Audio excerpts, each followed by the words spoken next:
70% মানুষের সাথে বিএনপির এই যে প্রতারণা, এটা বিএনপির রাজনীতির সবচেয়ে বড় ভুল।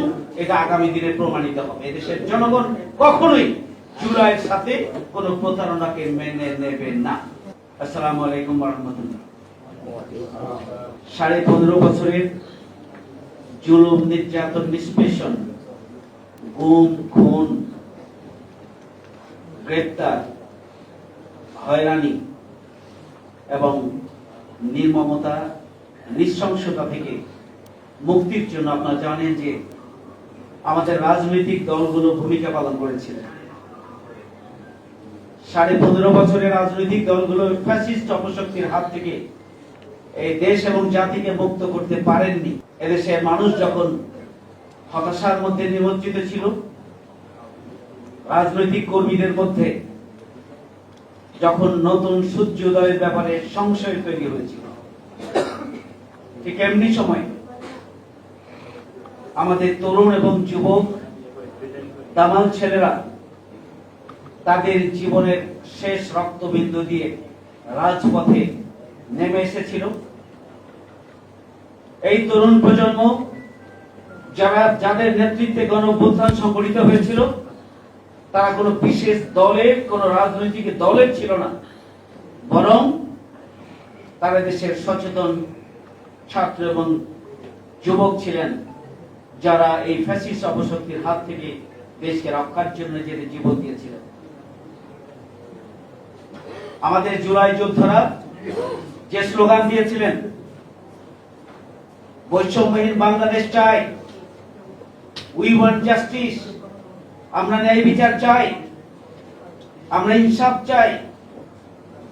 দুর্ভাগ্য এই জাতির এত বড় একটি গণ অভ্যুত্থান সংগঠিত হলো, নির্বাচনে বিএনপি কোন ভাবে ক্ষমতায় এসেছেন এই নিয়ে আমাদের কথা আছে।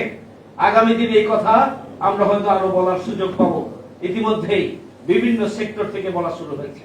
এরপরও দেশের বৃহত্তর স্বার্থে বাংলাদেশ জামায়াত ইসলামী নির্বাচনকে মেনে নিয়ে সংসদে গিয়ে বিরোধী দল হিসাবে সেখানে ভূমিকা পালন করছেন। আমরা দেশের গণতন্ত্রকে এগিয়ে নিতে চেয়েছি, আমরা দেশের স্থিতিশীলতা চেয়েছি, আমরা গণ অভ্যুত্থানের মাধ্যমে আমাদের যে অর্জন, সে অর্জনটাকে নস্যাৎ করার যেন কোনো নতুন চক্রান্ত না হয়, সেই জন্যই আমরা সংসদে ভূমিকা পালন করছি। সংগ্রামী ভাই বন্ধুগণ, যে একই নির্বাচনের মাধ্যমে, জাতীয় সংসদ নির্বাচনে সরকার গঠন করলেন বিএনপি, একই নির্বাচনের মাধ্যমে যেখানে এই জুলাইয়ের সংস্কারের জন্য যে গণভোট হলো, সেই গণভোট বিএনপি মেনে নিলেন না, তারা শপথ গ্রহণ করলেন না।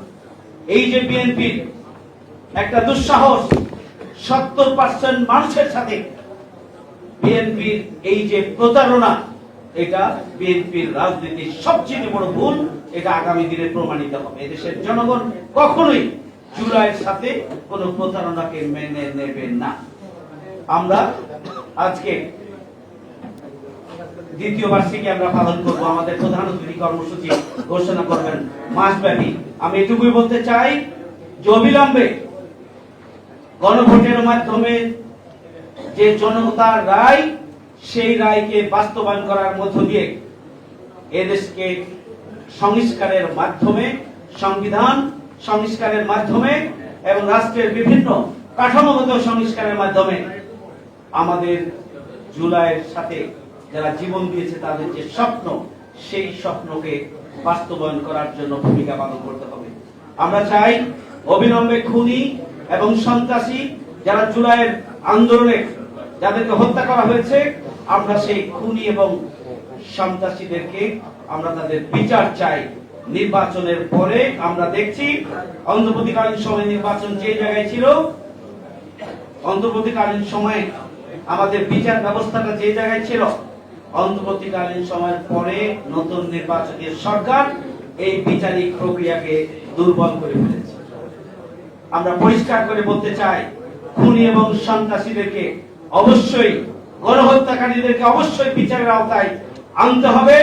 আর জনগণের রায় এদেশের সংস্কার, সংবিধান সংস্কার এবং রাষ্ট্র সংস্কারকে নিশ্চিত করার জন্য আমাদেরকে ঐক্যবদ্ধভাবে ভূমিকা পালন করতে হবে। তাহলেই জুলাইয়ের রক্তদান সার্থক হবে। আমরা সেই প্রত্যাশা ব্যক্ত করছি। সবাইকে ধন্যবাদ। আল্লাহ হাফেজ। আসসালামু আলাইকুম।